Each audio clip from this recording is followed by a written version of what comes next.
రాష్ట్ర ప్రభుత్వం నిర్లక్ష్యం వల్లనే విజయవాడ ప్రజలు వరదలకు గురయ్యారు. వాతావరణ శాఖ అధికారులు 28వ తేదీ హెచ్చరించినా ప్రభుత్వం పట్టించుకోలేదని వైసీపీ మహిళా నాయకురాలు ఆర్కే రోజా ఆరోపించారు. వరదలపై ఆమె మీడియా ప్రకటన విడుదల చేశారు. గంట ముందు సమాచారం ఇచ్చిన ప్రజలందరూ సురక్షిత ప్రాంతాలకు వెళ్ళేవారు. ప్రజలు ఇబ్బందులు పడుతున్న ఉప ముఖ్యమంత్రి పవన్ కళ్యాణ్, నారా లోకేష్ బాబు విజయవాడ వైపు రాలేదని పేర్కొన్నారు. వైసీపీ ప్రభుత్వం అధికారంలో ఉన్నప్పుడు వైపరీత్యాలు వస్తే వాలంటీర్ల ద్వారా అన్ని సౌకర్యాలు కల్పించేవారమని ఆమె తెలిపారు. విజయవాడ ప్రజల కష్టాలను చూసి గుండె తరుక్కుపోతుంది. చిన్నపిల్లలు, మహిళలు, వృద్ధులు ఈ వరదల బారిన పడి ఎంత నరకం అనుభవిస్తున్నారో వారి మాటలు వింటుంటేనే మనకు అర్థమవుతుంది. కనీసం చిన్నపిల్లలకి పాలు అందటం లేదు, రోజుల తడబడి తాగేదానికి నీళ్లు అందటం లేదు. ఈరోజు ఎంతమంది వరదల్లో కొట్టుకుపోయారో అర్థం కాని పరిస్థితుల్లో అందరూ కూడా బాధపడుతూ ఏడుస్తూ ఉన్నారు. నిజంగా ప్రజలు ఇన్ని కష్టాలు పడటానికి, ఇంతమంది ప్రాణాలు పోవటానికి ఈ రాష్ట్ర ప్రభుత్వం కారణం కాదని నేను అడుగుతున్నాను. ముఖ్యంగా మంత్రుల విహారయాత్రలు, హాలిడేస్ ఎంజాయ్ చేయడంలో ఉన్న చిత్తశుద్ధి రాష్ట్ర ప్రజల మీద లేదు అని నేను గట్టిగా చెప్పగలను. ఇదేదో నేను విమర్శించడానికి చెప్పటం లేదు. 28వ తేదీనే 30వ తేదీలో వర్షాలు రాబోతున్నాయని చెప్పి వాతావరణం సమాచారం ఇవ్వటం జరిగింది ప్రభుత్వానికి. అయినా కూడా ముఖ్యమంత్రి గాని, మంత్రులు గాని ఎటువంటి సమీక్షలు చేయకుండా, ప్రజల్ని అప్రమత్తం చేయకుండా నిర్లక్ష్యం వహించడం వల్లే ఈరోజు ఇన్ని లక్షల మంది వరద నీళ్ళల్లో మునిగిపోయారు. ఇంతమంది ప్రాణాలు పోగొట్టుకున్నారు. ఎంతమంది తిండి లేక, కరెంటు లేక, తాగునీళ్లు లేక, పసిబిడ్డలకి పాలు లేక ఎంత అవస్థలు పడుతున్నారో మనం అందరం కూడా గమనిస్తున్నాం. నిజం, చంద్రబాబు నాయుడు గారి ఇంటికి 3 కిలోమీటర్ల దూరంలోనే ఇంత పెద్ద విపత్తు జరిగినా ప్రజల్ని కాపాడలేకపోయారు అంటే ఇది రాష్ట్ర ప్రభుత్వం, రాష్ట్ర ముఖ్యమంత్రి వైఫల్యం కాదని నేను అడుగుతున్నా.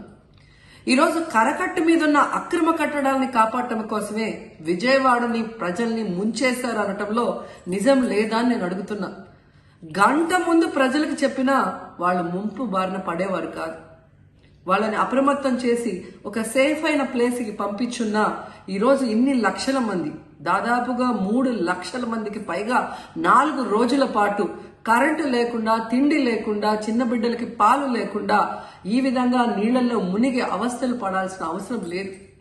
దురదృష్టం ఏంటంటే ఈ రాష్ట్ర ముఖ్యమంత్రి నుంచి మంత్రుల వరకు ఎప్పుడు ఫ్రైడే వస్తుందా, ఎప్పుడు హైదరాబాద్కి వెళ్దామా, లేదా ఎప్పుడు విహారయాత్రలకు వెళ్దామా అని ప్లాన్ చేసుకోవడంలోనే చిత్తశుద్ధిగా ఉన్నారనేది ఈ 5 రోజులు మీరు చూస్తే మీకే అర్థమవుతుంది.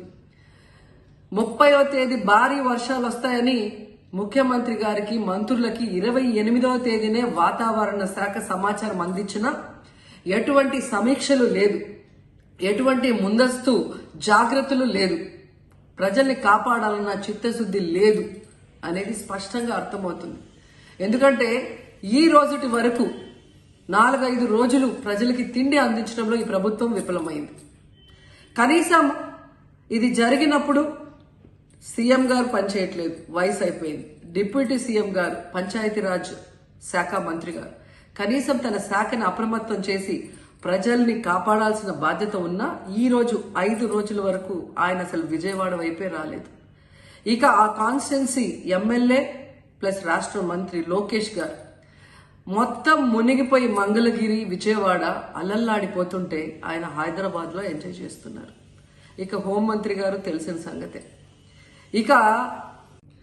ఇక మున్సిపల్ శాఖ మంత్రి నారాయణ గారు ఈరోజు విజయవాడని ముంచేసింది ఈ మున్సిపల్ శాఖ నిర్లక్ష్యం కాదని నేను అడుగుతున్నా. ప్రజల్ని సురక్షిత ప్రాంతాలకు తరలించే విధంగా ఈ నారాయణ గారు రివ్యూ చేయకపోవటం వల్ల ఈరోజు లక్షలాది మంది నీళ్లలో మునిగిపోయారు. వాళ్ళందరూ కూడా ప్రభుత్వం ఎప్పుడు కాపాడుతుందా అని ఎదురు చూస్తున్నారు. అయినా వీళ్ళకి పట్టింపు లేదు. ఇక రామానాయుడు గారు ఇరిగేషన్ మంత్రి, కనీసం ముందస్తు రివ్యూలు లేదు. కనీసం వరదలు వచ్చి ప్రజలు మునిగిపోతుంటే బోట్లను కూడా కొనుగోలు చేసో రెంట్కి తీసుకొని ఆ ప్రజల్ని తరలించే కార్యక్రమం ఆయన కూడా చేయలేదు. ఇక ఎప్పుడు వరదలు వచ్చినా, భారీ వర్షాలు వచ్చినా ముఖ్యమైన శాఖ రెవెన్యూ శాఖ. అనగాన సత్యప్రసాద్ గారు. ఈయన విహారయాత్రలో ఎంజాయ్ చేస్తున్నాడు. కనీసం పునరావాస కేంద్రాలు ఏర్పాటు చేయాలి, మరి ఆ ప్రజలకి పాలు తిండి అన్ని అందించాల్సిన బాధ్యత ఉన్నా ఏం పట్టించుకోలేదు. సో ఈ విధంగా చంద్రబాబు నాయుడు గారి దగ్గర నుంచి మంత్రులంతా కూడా ప్రజల్ని గాలికి వదిలేసి ఎలా నిర్లక్ష్యం వహిస్తున్నారో చూడండి. ఇప్పటికైనా వాళ్ళు కళ్ళు తెరిచి ప్రజల్ని కాపాడండి అని చేతులెత్తి నమస్కరిస్తున్నా. గతంలో జగనన్న ఏ విధంగా వాలంటీర్ వ్యవస్థ ద్వారా, సచివాలయ వ్యవస్థ ద్వారా ప్రజలకి ఏం కావాలన్నా ఇమీడియట్ గా వాళ్ళకి అందుబాటులోకి తీసుకెళ్లటమే కాకుండా ఏదైనా ప్రకృతి వైపరీత్యం వచ్చినప్పుడు వెంటనే వాళ్ళని సురక్షితంగా కాపాడే విధంగా ఈ సచివాలయ వాలంటీర్ వ్యవస్థని ఉపయోగించుకోండి. జగనన్న మీద కక్షతో ఆ వ్యవస్థల్ని నాశనం చేయడం వల్లే ఈ రోజు ప్రజలకు ఎవరు ఏం అందించలేకపోతున్నారని తెలుసుకోండి. అండ్ ఈరోజు జగనన్న విజన్ ఉన్న నాయకుడు, ప్రజల్ని ప్రేమించే నాయకుడని మరోసారి రుజువు చేసుకున్నారు. ఆయన కట్టించిన ప్రొటెక్షన్ వాళ్ళు లేకపోతే ఇంకా 1,50,000 పైగా కుటుంబాలు మునిగిపోయే ప్రమాదం ఉండేది. ఈరోజు ఆ ప్రాంతమంతా సేఫ్ గా ఉంది విజయవాడలో ఒక సైడ్ అంటే అది జగనన్న ప్రజల పట్ల ఉన్న అభిమానంతో ఆ ప్రొటెక్షన్ వాల్ కట్టించడం అనేది కూడా మనం అందరం గుర్తుంచుకోవాలి.